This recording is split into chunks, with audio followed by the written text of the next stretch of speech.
Eu estou aqui com o Carlo Barbieri. Ele é brasileiro, economista, analista político e presidente de uma empresa de consultoria financeira, Oxford Group, e que mora atualmente na Flórida. Atualmente já há bastante tempo, né, Carlo? É, faz uns 30 anos que nós estamos com a empresa, o Grupo Oxford aqui. A nossa sede principal é em Boca Raton, na Flórida, que é uma cidadezinha muito pequenininha, mas extremamente, digamos assim, afável com as pessoas que vêm morar aqui.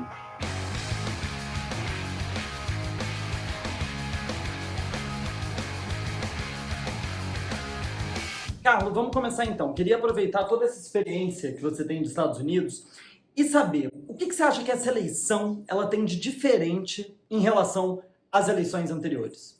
Olha, eu acho que a eleição mais radicalizada que a história americana já teve. Esse é um ponto essencial da diferença. Nunca antes na história desse país, né, para tentando copiar um pouco o nosso ex-presidente no Brasil, e nunca nós tivemos tanta interferência estrangeira no processo eleitoral americano.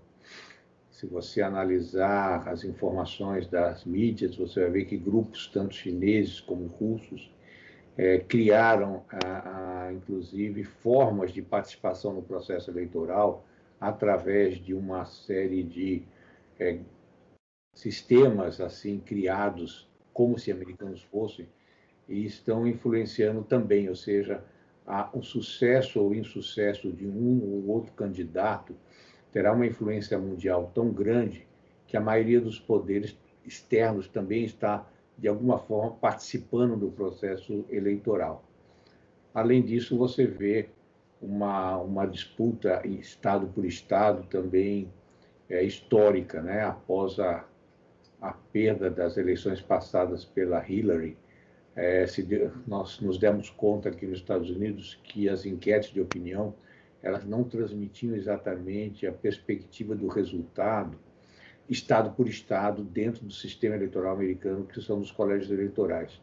Então, isso foi tudo reformulado. Então, cada partido montou sua sala de guerra, levando em conta fatores que antes também não eram tão considerados. E você acha que tem alguma diferença especial da eleição de 2016 para a eleição desse ano? Olha, tem algumas diferenças essenciais, você tem razão. Primeiro, o Trump, em 2016, era uma pessoa nova, um rosto novo que entrava com a perspectiva de diminuir a importância do establishment dos partidos, ou seja, os grupos poderosos dentro dele, e principalmente, como um não político, ele trazia para si um eleitorado já, de alguma maneira, cansado do processo eleitoral e do sistema de poder saído de Washington. Hoje nós temos um Trump conhecido, um Trump que não é, digamos assim, uma pessoa simpática à opinião pública, né? Ele não ganharia o concurso de simpatia nem na escola. E, por outro lado, nós temos um Partido Democrata que, pela primeira vez, consegue uma unidade, mesmo que seja uma unidade contra, mas considerando que o Partido Democrata é mais ou menos muito próximo ao PT no Brasil, ele tem vários grupamentos internos que acabam se degladiando, e foi a principal razão da perda das eleições passadas pela Hillary, porque ela não conseguiu trazer a base mais à esquerda do partido, mais jovem do partido, para ir a votar. Então, esses aprendizados de 2016 trazem uma nova formatação das eleições nesse ano, que eu acho extremamente significativa. Você falou aí sobre essa radicalização, né? Como que você vê essa crescente polarização da sociedade americana e principalmente como você acha que isso influencia na comunidade brasileira? Olha, essa radicalização, quer dizer, como brasileiro que vive aqui há 3 décadas, eu digo que é muito triste, né? O sonho de qualquer pessoa quando vem aos Estados Unidos é encontrar uma estabilidade, um sistema de governo imparcial e uma forma de participação dentro do processo político digamos assim, baseado um pouco nas suas ideias e nas suas expectativas. Essa radicalização nos remete quase que de volta ao Brasil em termos de expectativa, né?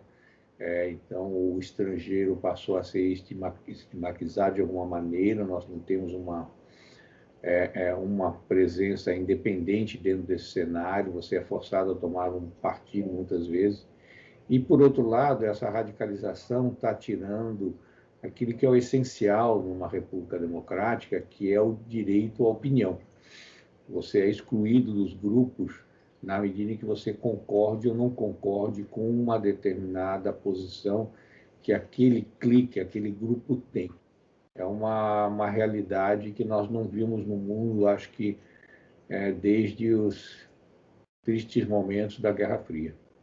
Uma reportagem que eu vi recentemente, ela falava da dificuldade da campanha de Biden e do próprio Partido Democrata com os votos latinos. A Hillary, em 2016, ela perdeu na Flórida, mas ela venceu entre os latinos, né, que tradicionalmente são mais democratas. Por que você acha que o Partido Democrata está tendo essa dificuldade esse ano nessa parcela que é super importante, pelo menos aí na Flórida? Olha, acredito que o grande fator é que a comunidade latina em geral, embora ela seja por essência democrata, ela busca essa parte social do Partido Democrata, ela não está se sentindo muito representada na chama do Biden, certo? Particularmente agora, com esses protestos públicos, ela se sente assim um pouco atemorizada, porque o exemplo de Cuba tem uma presença muito grande na comunidade latina. E o temor de uma radicalização, de cidades sem controle, de uma quase guerra civil declarada, tem afastado o eleitor democrata do Partido Democrata, acho que mais por cautela do que por convicção. Você vê que os números de hoje da imprensa dão que, por primeira vez, o Trump está 4 pontos percentuais à frente do Biden na Flórida, o que, mesmo na eleição passada, os institutos não davam vantagem para o Trump. Ele obteve essa vantagem pequena no decorrer da eleição, pela característica do processo eleitoral americano, que é sempre importante destacar, principalmente para o público brasileiro, que é muito diferente uma eleição num país em que o voto é obrigatório e num país em que o voto não é obrigatório. Eu acho que esse diferencial é que faz com que muitas vezes não entendamos o resultado da eleição, que é baseado na motivação. Se você tem o seu eleitorado motivado a ir às urnas, a votar, você tem a perspectiva de ganhar, mesmo que não sendo majoritário na opinião pública, né? Eu me lembro que na campanha do Obama, na segunda reeleição dele, uma entrevistadora na rádio perguntava a uma estrategista do Partido Democrata por que ela não se preocupava em colocar pontos importantes para a comunidade branca cristã. E ela disse o seguinte: não importa para nós o voto do branco cristão, porque você somando os 16% do público latino e os 14% do público afrodescendente, se eles forem à urna motivadamente, eles levam a eleição a nosso favor. E essa é uma afirmação extremamente prática do ponto de vista eleitoral americano. Ganha quem motiva.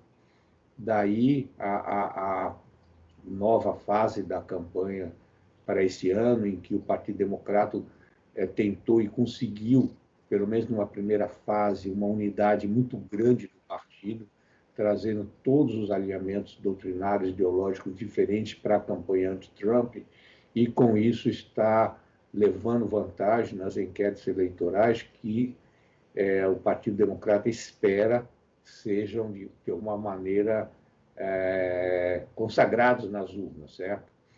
Daí também o porquê da tentativa de colocar o voto por correio como a essência da eleição de novembro, porque esse voto ele consegue ser obtido mesmo em pessoas mais apáticas que não se levantariam da cama ou da cadeira para ir votar no dia, mas que preencher uma célula eleitoral, ele o fará na sua casa. É uma maneira de cobrir, em parte, o desânimo de um segmento do eleitorado que talvez não se sinta representado em alguma chapa, certo? Eu acho que isso é que tem feito com que os partidos, de alguma maneira, além do voto por correio, tenham buscado uma penetração no eleitorado, certo? Carlos, sobre essa questão que você falou do voto por correio, eu até recentemente fiz um vídeo sobre isso, né, sobre a chamada miragem vermelha, né, que dizem que na noite de apuração a gente pode ter, enfim, um mapa eleitoral completamente distorcido por conta da demora na contagem dos votos por correio. O que você acha sobre essa modalidade de votação? Você acha que ela é segura ou você discorda, assim como Donald Trump? E você acha que isso vai afetar o dia de apuração, na semana de apuração? Você acha que vai ser um caos? Olha, eu começaria pela sua última palavra. Ela vai ser caótica. Ela vai ser caótica de alguma forma, porque, por exemplo, em alguns estados, as células estão sendo mandadas para as pessoas em base à carteira de motorista. Ora, se você pega estados, muitos estados americanos hoje, eles dão a carteira de motorista mesmo para as pessoas indocumentadas. Ora, na hora que você for fazer a apuração, naturalmente vai haver uma solicitação de contagem mais detalhada do voto por correio, para ver se aquela pessoa tinha realmente o direito de votar ou não, se ela era cidadão americano ou não. Ora, você imagine, num processo tão polarizado como isso, o tempo que vai levar para você apurar alguns fatos que nós sabemos que vão ser, de alguma maneira, contestados no processo. Primeiro, se a pessoa tinha, como eu disse anteriormente, o direito de votar. Segundo, se ele não votou duas vezes, ou seja, se ele não esteve presente, como sugeriu o Trump, uma colocação bastante absurda, né? Bom, então vocês votem duas vezes, vocês vão ao colégio eleitoral, à sua zona eleitoral, votem e também votem por correio, para que nós, alega ele, apuremos se a votação está sendo realmente bem feita e controlada ou não. Então você imagina a confusão que vai dar o voto do não cidadão americano, o voto contado duas vezes, porque, em última instância, se a diferença for muito pequena entre os resultados eleitorais em cada estado, esse processo vai passar pela área jurídica, certo? Então, eu não tenho tanta certeza que a decisão final não vai acabar na Suprema Corte. Igual aconteceu, diga-se de passagem, com Bush e Al Gore, né, nos anos 2000. Mas eu queria aproveitar agora e entrar um pouco na questão da economia, que eu acho que é uma questão que, enfim, você pode acrescentar muito nesse debate. A economia, ela era o grande bastião de Donald Trump. Né? O Donald Trump, durante o governo Trump, a gente viu a economia americana chegar numa situação de quase pleno emprego, né? A gente viu um crescimento da economia. Mas chegou a pandemia e praticamente jogou tudo isso para o ralo. Você acha que a economia ainda é um ponto positivo do presidente? Olha, ele tem as credenciais de ter realmente salvado uma economia que estava semi-paralisada e internacionalizada para uma economia forte, bem sustentada e principalmente gerado uma quantidade de empregos, principalmente empregos para minorias. Certo? Você lembra que quando estava Obama no poder, ele terminou o governo com quase 30%, 28%, se eu não estou equivocado, de desemprego nos afrodescendentes. E o Trump, em janeiro, ele tinha um desemprego nos afrodescendentes em torno de 5,8, algo por aí, que já era muito próximo ao resultado geral. Então, houve uma recuperação de emprego para as minorias. Porém, a sua expressão é muito válida, essa vantagem que o Trump levava, inclusive na opinião pública, em função dos resultados obtidos, foi para o ralo. A pandemia trouxe um novo fator para ser discutido nas eleições, que é a forma pela qual a pandemia foi, digamos assim, atacada pelo governo Trump. E isso deu um desgaste enorme que praticamente ofuscou todo o sucesso econômico. O que nós estamos vendo hoje é que a recuperação da economia americana ela está se dando exponencialmente maior e melhor do que no resto do mundo. Você vê que o desemprego que chegou a pouco mais de 15%, já foi decrescendo. No último mês de agosto, ela caiu para 8,4%, mas 8,4% ainda é mais do dobro do que o nível de desemprego que nós tínhamos em janeiro. As bolsas subiram e tiveram outro impacto na semana passada, ou seja, nós temos assim uma economia muito próxima à figura do camelo, certo? Com altos e baixos, com segmentos fortes e fracos, mas a tônica da campanha do Trump bom, os Estados Unidos vai voltar a ser grande de novo. A tônica da campanha do Biden nós precisamos retomar o poder do povo no processo eleitoral e no governo americano.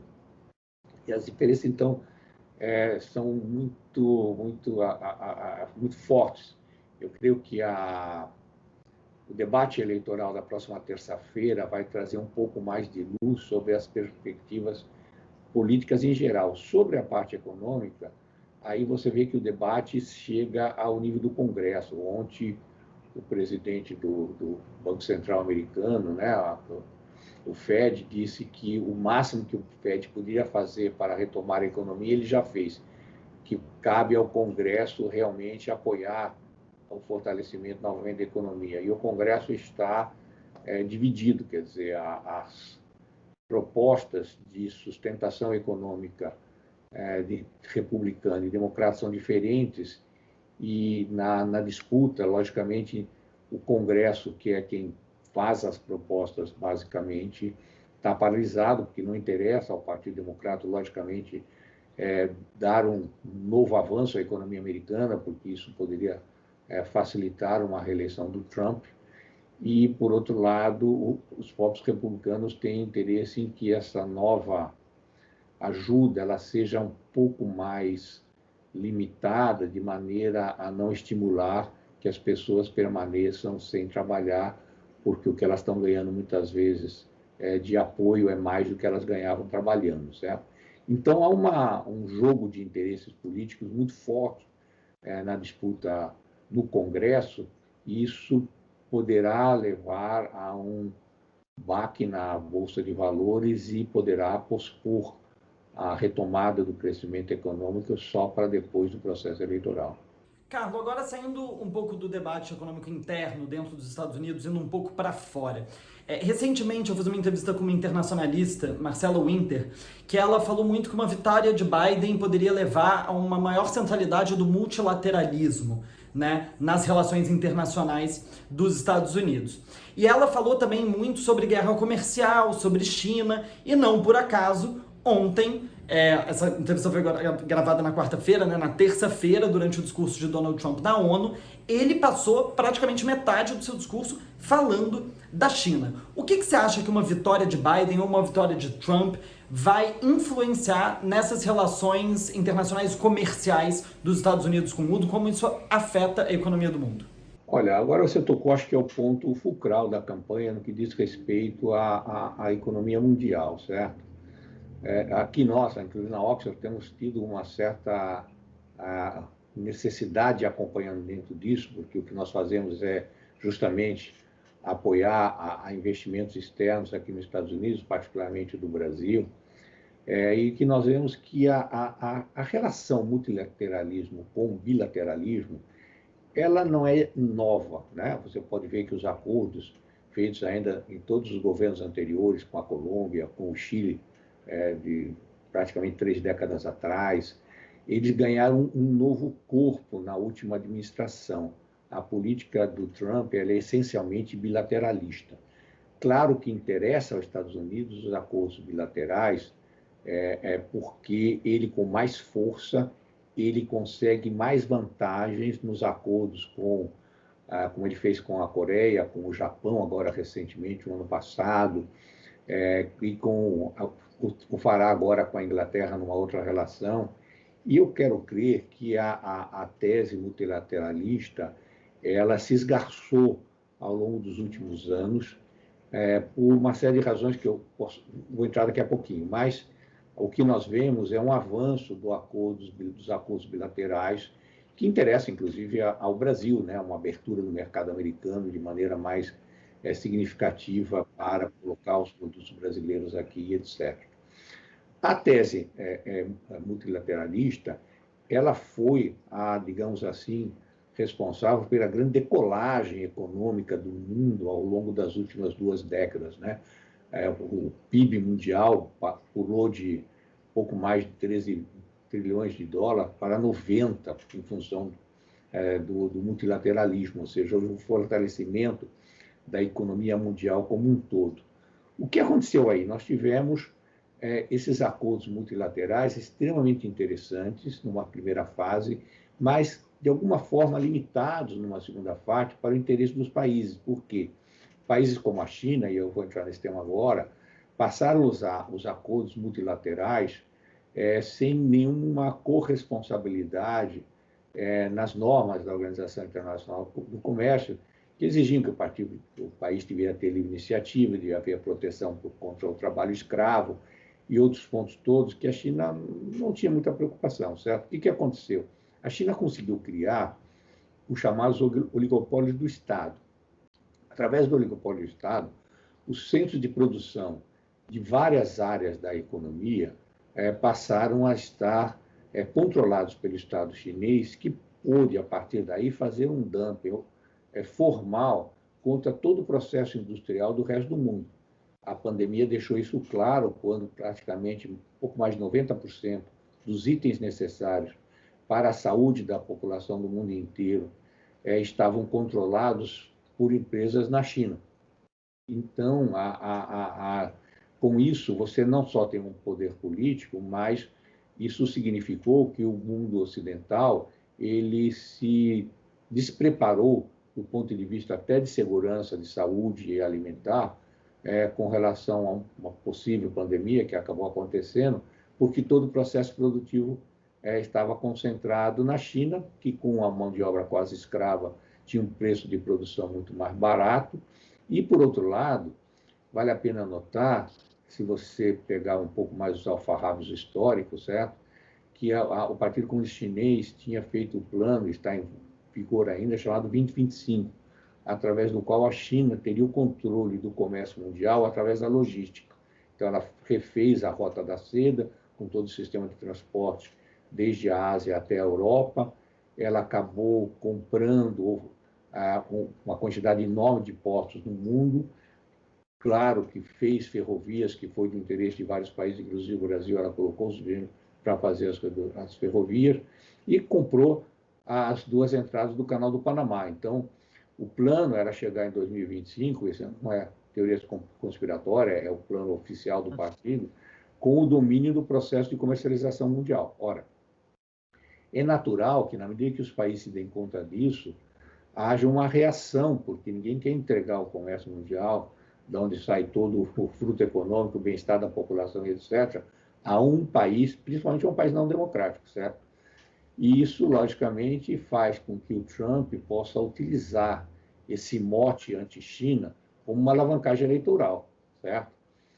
Caracterizando que houve um desemprego nos Estados Unidos em função da transferência dos empregos para a China, que é parcialmente verdade. Eu não diria que é uma verdade absoluta, não, mas isso deu a ele essa ênfase que você destacou bem. Quase metade do discurso dele foi colocado com relação à China, e o Biden tem um ponto fraco nisso, porque ele apoiou todos os acordos que favoreceram a industrialização chinesa em detrimento da indústria americana. Então, isso seguramente é um ponto que o Biden tem que se estruturar para uma defesa, para evitar que seja realmente um ponto forte da campanha do Trump, e o Trump vai destacar isso, evidentemente, durante a campanha.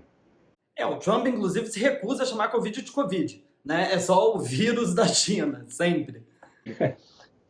Bom, aí você vê, a Covid é um vírus que existe há décadas, né? Todos nós temos, eu fiz um teste comigo mesmo, eu tenho Covid no meu corpo seguramente há décadas, certo? Mas esse último Covid, de alguma maneira, a gente tem que reconhecer que houve pelo menos uma negligência da China em alertar o mundo para isso, né? Porque ela tinha a noção do problema, tanto que ela fechou as fronteiras internas da China mas não transmitiu essa informação ao mundo. Então, nós temos que sair um pouco do exagero, que tem 200 mil mortos nos Estados Unidos por causa da China, isso é uma coisa que não tem sentido, certo? Cabia aos Estados Unidos se defender e não o fez, mas, de alguma forma, a economia do mundo ocidental, a Europa, as Américas todas e até parte da África, sofreram com a negligência, porque no direito a gente aprende que a pessoa é culpada por negligência, entre outros fatores, certo? Imperícia. E a China, pelo menos, foi negligente na forma de alertar o mundo sobre o perigo do vírus. Você ousaria dizer o que mudaria, né, uma vitória de Trump ou uma vitória de Biden, o que mudaria para o Brasil?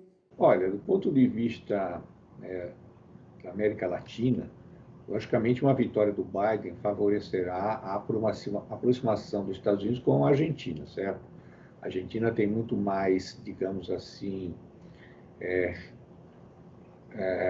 uma posição mais próxima ao Biden, dentro do seu governo, do que o Brasil.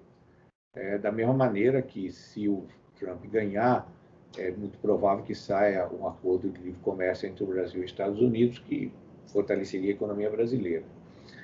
Mas eu tenho tentado caracterizar o seguinte: isso não é o fim do mundo, nem um caso nem do outro. Nem o Brasil ficará um país riquíssimo com a vitória do Trump, nem o Brasil entrará num colapso econômico com a vitória do Biden. Eu acho que a diplomacia é feita para isso, porque, do ponto de vista prático, veja o seguinte: a ideologia não pode ser o marco regulador do comércio exterior, certo? Tanto nós erramos no Brasil em ter abandonado os Estados Unidos, que tinha 26% de comércio com o Brasil até o começo do ano 2002, e hoje tem 11%, certo? E nós perdemos a capacidade de exportar produtos manufaturados e semi-elaborados, e favorecemos no comércio exterior ideologicamente a países que não têm capacidade de compra e principalmente não têm capacidade de pagamento. Como não acredito que a China tenha um viés ideológico no seu comércio exterior, porque veja que a primeira nação da América que reconheceu a China depois do rompimento com Taiwan foi o Chile, a época do Pinochet, que, digamos assim, não era um esquerdista, certo? Então, nós temos que ser mais pragmático no comércio exterior, visando o interesse do país. Daí os acordos bilaterais terem ganho espaço. O Trump, logicamente, ele acena para o Brasil, a maior economia da América Latina, com problemas ou sem problemas, e o Biden, logicamente, para cativar o seu eleitorado, ele tem que atacar os governos considerados de direita. Mas o bilateralismo não tem viés ideológico, isso é uma infantilidade achar isso, tanto que você vê que o México, que é de esquerda, a Índia, que é de esquerda, a Rússia, que é de esquerda, estão seguindo por os caminhos dos acordos bilaterais, porque eles estão vendo o que interessa para cada uma das nações, certo? Assim como Israel, Inglaterra e Estados Unidos também seguem por acordo bilateral, sendo governos de direita. Mas, assim, tentando não sair da sua pergunta, né? Eu quero crer que teremos alguma frição no caso da eleição do Biden, mas não será nada significativo para o Brasil em termos econômicos. Pode ser do ponto de vista de disputa de órgãos internacionais, onde o Trump tem apoiado a presença do Brasil nas instituições. Mas, em geral, do ponto de vista econômico, não acho que isso vai ser relevante, não. Carlo, chegando agora mais no fim, né, da nossa entrevista, eu queria te perguntar uma coisa. Essa eleição a gente já teve vários pontos altos da conjuntura que influenciaram muito, né? A gente teve a Covid, a gente teve a erupção do movimento Black Lives Matter, a gente teve agora a morte da Ruth Ginsburg. Eu queria que o que você acha, né, que será o ponto central dessas próximas semanas? E queria aproveitar também e fazer uma pergunta ousada. Eu vi uma pesquisa que saiu recentemente no American News que falava que a maioria dos brasileiros pretendem votar em Biden, mas a maioria acha que Trump vai vencer. Você ousaria chutar quem você acha que vai vencer essa eleição? Olha, eu não tenho essa ousadia. Honestamente, é aquela resposta que valeria 1 milhão e eu não tenho competência para dar, não, por enquanto. Eu acho que o processo eleitoral, você destacou muito, ele passou por tantas fases diferentes de concentração e de exclusão de votos. Você citou o Covid, por exemplo. O Covid é um tema eleitoral que favorece demais a campanha do Biden e que estava tomando conta do cenário político essa discussão. O falecimento nessa juíza da Suprema Corte, da Gringa, o que acontece? Você tem uma mudança no debate que favorece ao Trump, certo? Porque aí se ideologiza a sucessão, então a motivação da população sai da parte, assim, digamos, ideológica dos movimentos de defesa da cidadania, particularmente das minorias, que surgiu com o assassinato daquele rapaz, o Floyd, né, para um tema que sai do Covid e, por outro lado, o Biden tem que fazer um esforço muito grande de conter essas manifestações públicas destrutivas, né, que está começando a levar até o próprio eleitorado afrodescendente, das minorias, a se acautelarem com relação à omissão do Biden na proteção não só da economia desses pequenos empresários que tiveram seus bens destruídos, os lojistas que tiveram as suas atividades paralisadas pelo próprio Covid, como agora o risco de haver uma certa insurreição popular não controlada. Enfim, a eleição ela tem muito tempo pela frente. A famosa novidade de outubro aconteceu em setembro agora, com o falecimento da Ruth, né? Como o pessoal mais intimamente chamava a juíza, certo? Que foi um ícone do pensamento liberal dentro da Suprema Corte. E eu tenho a impressão que se o Biden não for habilidoso de tirar esse tema da pauta, ele vai favorecer ao Trump no processo eleitoral. Com relação à comunidade brasileira, ela é liberal por natureza, mas ela é conservadora no ponto de vista econômico. Então, ela está muito dividida, né? Porque quem veio para os Estados Unidos fazer a sua vida, ela viu a quantidade de progresso que ela obteve no governo Trump. Mas o brasileiro, em geral, ele não tem nenhuma tendência a apoiar regimes de direita ou regimes duros. Então, eu tenho conversado com várias pessoas que dizem o seguinte: eu digo que eu vou votar no Biden, mas vou votar no Trump. Ou seja, o pensamento político da comunidade é diferente do seu interesse econômico. Então, eu não sei, na verdade, na hora do sufrágio, aonde vai essa campanha. Você viu na Flórida, por exemplo, nas últimas eleições presidenciais do Brasil, o Bolsonaro teve 93% dos votos. Eu não posso entender que esses votos sejam majoritariamente pró-Biden. Eu acho que eles são majoritariamente pró-Trump. Mas a pressão social é grande, as pessoas tendem a declarar o voto que lhe faz simpático junto ao seu vizinho, né? Daí essa enquete interessante que foi feita agora ultimamente, em que você acha que o seu vizinho vai votar, né? E você viu que nesse inquérito deu 64% das pessoas dizerem que acham que o vizinho vai votar no Trump. Ele, pessoalmente, ele disse que vai votar no Biden, mas ele acha que o vizinho vai votar no Trump. Enfim, eu acho que tem muita coisa pela frente. O debate da próxima terça-feira eu acho que vai ser muito importante. O Biden está se preparando para esse debate e eu quero crer que a expectativa que os republicanos tinham de que o debate iria ser muito favorável ao Trump, eu creio que pode surpreender se o Biden realmente conseguir se preparar o suficiente e demonstrar que ele tem não só saúde, como competência e pulso para governar um país numa linha de centro, que o voto que vale é o voto independente de centro, é que vai decidir o processo eleitoral. É a grande chance que o Biden tem de realmente ganhar espaço no centro americano e se fazer presidente. Carlos, muito obrigado por essa entrevista, foi muito bom, aprendi muito, acho que, né, como você diz, a gente aprende mais do que ensina. E queria agradecer muito também ao Rodrigo Lins, a Mila Burns, que tornaram essa nossa entrevista possível. E vou deixar aqui também, gente, os perfis, tanto da Oxford quanto do Carlo, para vocês poderem conhecer mais. Muito obrigado. Imagine que eu agradeço a oportunidade, eu acho que os seus vídeos são extremamente ilustrativos, educativos. Eu agradeço a você de ter nos facilitado, como brasileiros, a oportunidade de aprender tanto sobre o processo eleitoral americano através dos seus vídeos. Eu realmente aprendi com eles e recomendo que eles sejam vistos pela comunidade em geral, porque há fatos que mesmo eu, com 30 anos aqui, aprendi nos seus vídeos. Parabéns e obrigado por toda essa colaboração que você está. Muitíssimo obrigado.